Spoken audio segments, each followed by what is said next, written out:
and I want to ask about certain things, whether I can sell it or not, like certain cough syrups which have alcohol, and then we sell some contraceptives also. So which one is allowed and which one is not? Can you give me the answer? Now, that's a question that the medical shop, can he sell cough syrups that contain alcohol, contraceptives? Brother, as far as the Quran mentioned no less than 4 different places. In Surah Baqarah, chapter number 2, verse number 173. In Surah Ma'idah, chapter number 5, verse number 3. In Surah Anam, chapter number 6, verse number 145. And Surah Nahl, chapter number 16, verse number 115.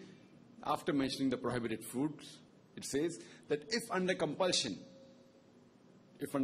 you have these prohibited foods, then Allah is Rahman Rahim. Means if your life is in danger and the only thing that can save you is a particular food, for example, if you are in the sea and you are in a boat where storm has come and you have no contact on land, and pork is the only thing available on that boat, on that ship.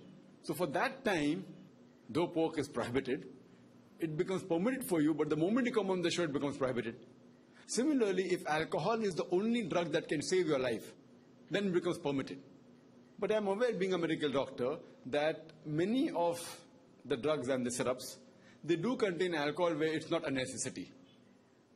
Sometimes it's a necessary, sometimes there can be substitutes. So what I would suggest, that since it's a medication, the onus lies on the person purchasing it. For example, you sell a knife, and you may be selling knife to cut vegetables. But if he uses for murder, so he's to blame, not you.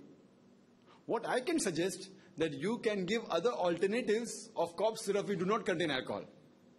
And now research tells us that alcohol is not the best solvent. They use this as a media.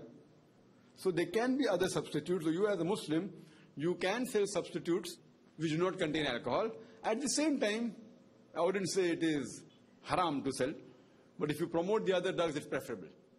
As far as the contraception is concerned, again, if you hear my answer on family planning, I have given the reasons where in normal circumstances it should not be done, unless it's advised by a medical doctor that if the life is in danger, that if she undergoes, if she has one more pregnancy, if she has several cesarean sections, she has had multiple cesarean sections, 4, 5, 6.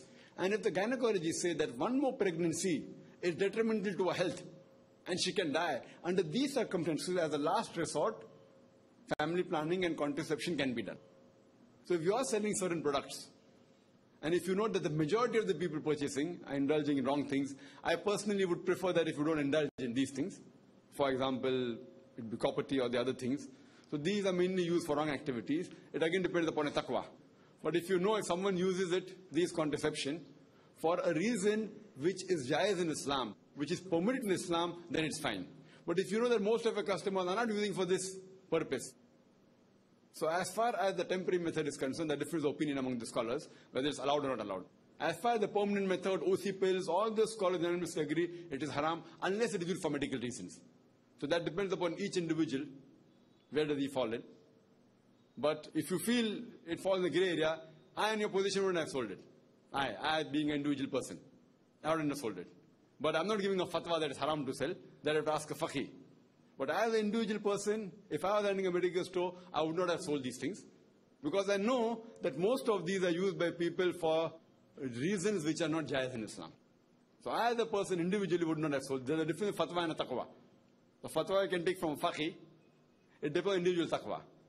So I in your position wouldn't have sold these things. But that depends. I'm not giving a fatwa it's haram to sell, because I'm sure that in various reasons, Islam does give permission if it's detrimental to the health. But see, most of the customers that buy from you, they may not be falling in this category. I personally would avoid it if I was in your position. You can take your own decision. Hope that answers the question.